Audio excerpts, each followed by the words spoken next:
Welcome to another Research and Destroy moment. Today I am looking at oxygen sensors for reasons that are, well, pretty common. What's going on here is I needed a downstream oxygen sensor on several of my cars now. Those seem to go, in my case, sooner than the upstreams.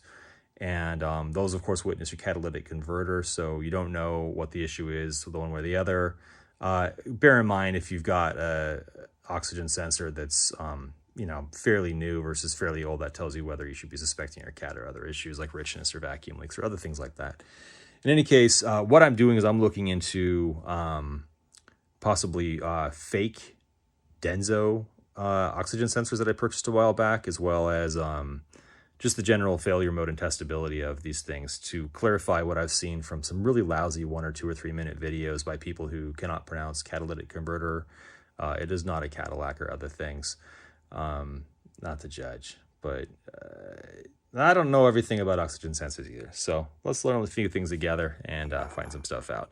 So here's a cup of water, and here's a cut up oxygen sensor that I cut with a pipe cutter. And in my case, pretty often, your case, 22 millimeter wrench to turn it while cutting it. And when I pulled this apart, I was able to yank this out, and you can see this little ferrule here. It's a heater element, and those are on the 2 common color leads. So whether you have 2 white or 2 black, you'll find that it's anywhere from 2 to about 14 ohms, and it does matter what that ohmage value is depending on the car and its expectations. So I don't understand how a universal 8 ohm can satisfy both, but let's just say that for all practicality, a 7.5 watt 12 to 13 ohm at 12 volt type connection versus say like a 2 to 3 ohm is going to be about 28 to 32 watts. Obviously, those compensations in power need to be considered, as well as the heating speed and whatnot. Obviously, your upstream need to heat up faster to get you a quicker reference to your, stoichiometric values, or however the heck you say that. I'll say that one wrong. In any case, having pulled this apart, I've got myself a 9-volt battery. This is not a polarized heater, and I'm going to go ahead and dip this in the water because I don't want to touch it with my hands. I can smell hot water and hot elements. This 9-volt battery isn't exactly the right power supply in terms of draw or voltage. But, I'll just be an idiot and touch it.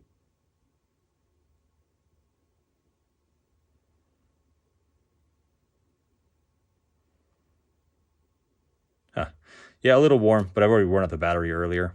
So, I mean, obviously you could start a fire if you wanted to or blow some shit up. I'm not out to do that. But point is, it's just a voltage-driven device.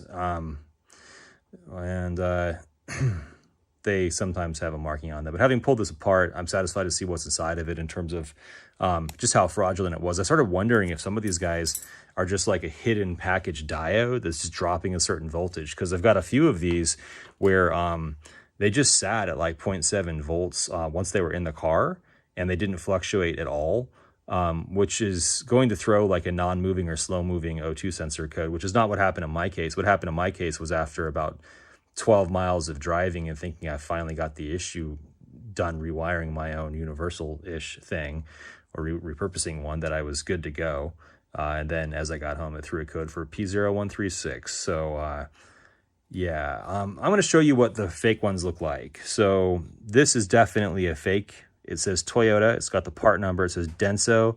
And then there's a 8 or 6 Delta 04. And then it says Japan, which I have a hard time believing as well. So probably a fraudulent country of origin along with everything else. This guy here is supposed to be a primary.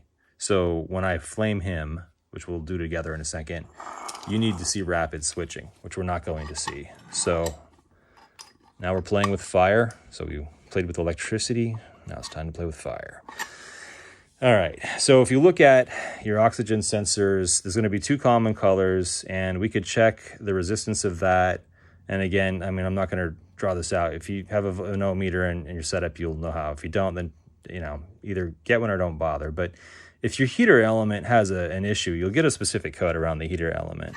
And so I wouldn't sweat that. Open or short codes are very specific codes on your car. Now over here, you'll have these two mismatched color. And essentially, if you have a green, that's always ground. And if you have a gray,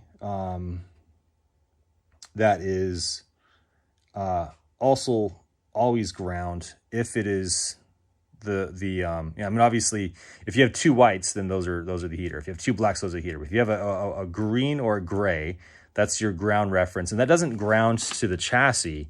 That's this little crystal's ground. And then in this case, like for Toyota, blue is your positive part of the signal. So this is where you see positive 0.7-ish volts, anywhere from 0 to 9-ish volts. So I'm going to go ahead and take my voltmeter and put it on volts DC. Yeah, you can make that out pretty well. I've got this little adapter I use, and I'm going to use this adapter, which you've seen in my other videos. Make your own. They're handy.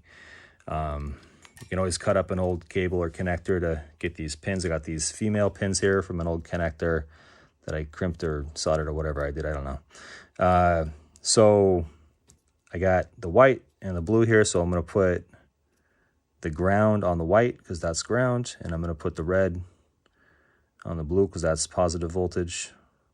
And in this state, you should see almost nothing. And then I'm going to grab a blowtorch. And this is the guy that moves too slow, okay? So right now we're reading, and this is too soon for anything, right? Nothing should happen yet, not till this has turned red and gotten nice and heat soaked. Now, I'm running this guy with a blowtorch on him, and I mean, you could destructively test something, so I don't know anything about oxygen sensors, but this to me is an indicator of, you know, whether it works at all. Not that it works well, because if it does nothing when you get it red hot for a while, then you're obviously dealing with a completely dead detector element. And what this detects is the absence of oxygen in the presence of heat. So it is powered by a catalytic reaction, not a catalytic converter, but a catalytic reaction in the heater element. Now, see, I've got 0.4 volts there, 2 volts, 0.2 volts, 0.3, 8, 0.4, and the kind of glitchy thing happens at the beginning when these turn on. 0.5, 6, 0.6, 0.7, and if I hit this with enough heat and enough deprivation of oxygen, the little crystal in there, the zirconium aluminum, I think it is, crystal, will go to about 0.9. Now, what should happen when I pull this away? This should go down to like 0 already. It's slowly moving, 0.6, 0.5. This is not a healthy speed. There is absolutely no way that you could run a smog-compliant or fuel-efficient vehicle on a sensor that's moving this slowly. This is too damn slow. So I'm maxed out around 0.8, 0.9, which is not a great sign either, because that's kind of being trimmed, really. It should be a bit, I mean, if you put it like in a metal cup. And now watch, it's moving very slowly down to 0.5. So for your reference, I'm going to grab a sensor I have a little more faith in here.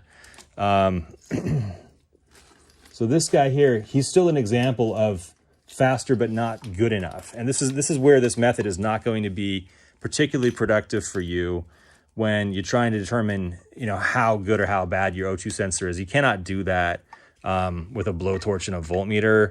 Not greatly. You want it in the car, and you want it, you know, you have to carefully probe the wires that we're talking about in line to the ECU, which of course you could accidentally do something stupid. So, you know, be careful. So under here, I got my white on my blue again. So I'm going to drop. And by the way, these are brass pins. See that? It's like gold metal color. Those are silver. So I think one of your better indicators of real or fake is you take your key, point it up, and the top two should be your heater typically on Toyota. Don't take my word for that, just generally speaking. And the bottom two should be elements regarding signal. And in this case, generally bottom left, but that's not going to be a strict rule. So in this situation, I got 4 silver on my left, and I got 2 silver and 2, you know, gold colored on the right. This is cheap crap. I don't think they came out of Japan. So anyway, I'm going to connect this guy. Got my ground on the left, bottom left here of the key, and my voltage. And again, we're going to be sitting at a nice low, well, actually 175 millivolts is kind of high. And that may be actually how this guy is failing, because he's not getting down to 0. So that's interesting to me. I don't understand how that could be. Maybe there's like metals bridging the crystals. I have no idea. I don't know a lot about what's inside of the second part here. All right, light our crack pipe up and get this thing smoking hot. Now we're cooking with meth. Little tribute to a friend who likes a certain farm project. All right, so I'm at 133 still millivolts, so that's 0.17 volts.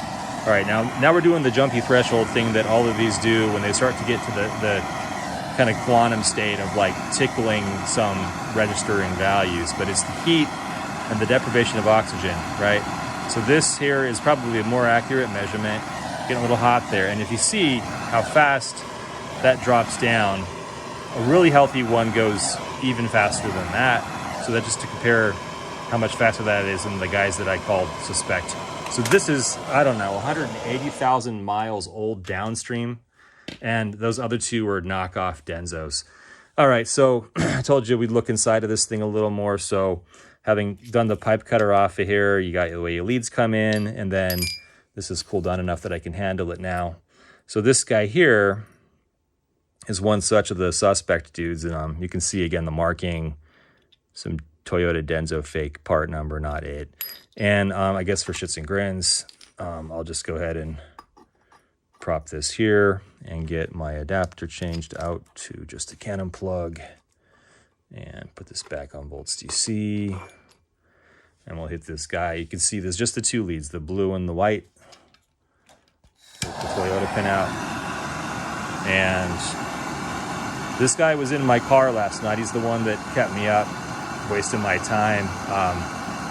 I thought, why not just reuse a thing I got laying around? And as per anything that happens after 11 p.m. that involves leftover stuff from the garage, well, better off bedtime, I suppose.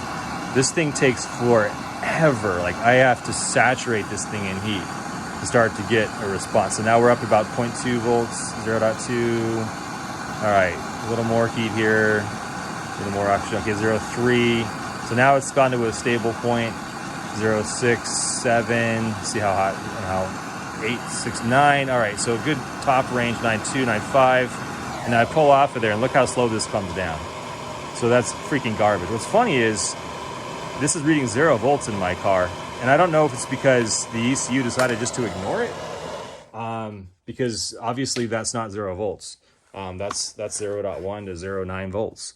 And so this is what happens when you use crap that's been made in a factory that maybe isn't authorized or is doing stuff after hours or using Class B materials or I don't even know whatting. But yeah, so let's see. I got one more of these guys that's cut open. Let's look at him a little bit more. Okay, so I mean, basically while that thing cools down, you got your blue and your white cable going in here. They're insulated with these, I think this is like a nylon, pretty heat resistant element. And so this casing is really not a ground. It's just a shield. It's going to be connected to your system chassis ground, but your chassis ground through like your exhaust pipe and whatnot. But it's certainly not doing anything functional for electrical properties other than maybe some noise reduction. And then inside of here, which will be hard for me to get to, which I'm probably not going to do today or if ever, this guy, you can see there's these two prongs that go down to that zirconium crystal array. And that's basically, you know, the whole shebang. Now, I will point this out that some channels have mentioned this. When you're using the anti-seize, you got to use one that's specific for oxygen sensors, because if that oil and that metal creeps up and gets in here, which, you know, fluids do creep, you know, oils and things do, they're going to migrate metals into the structures in here and cause bad readings and shorts over a pretty quick period of time, and you just wasted time and money because you got fouled up. You're almost better off just skipping the anti-seize if you have to. I'm going to keep these to use them as bungs need be down the road. So yeah, woohoo for fakes. Little chart for you.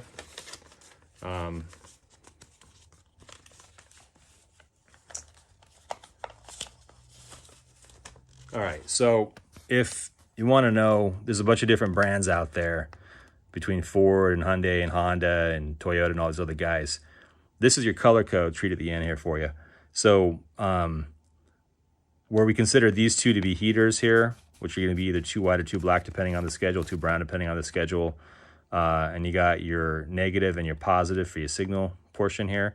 So that means that like if you see pink, it looks like it's always going to be negative. Like I said about green, always going to be ground. If you have a gray, it's always going to be ground, unless, I guess, if you had two grays, which I've never seen, but like, you know, if you have two of the same color, that's definitely your heater line.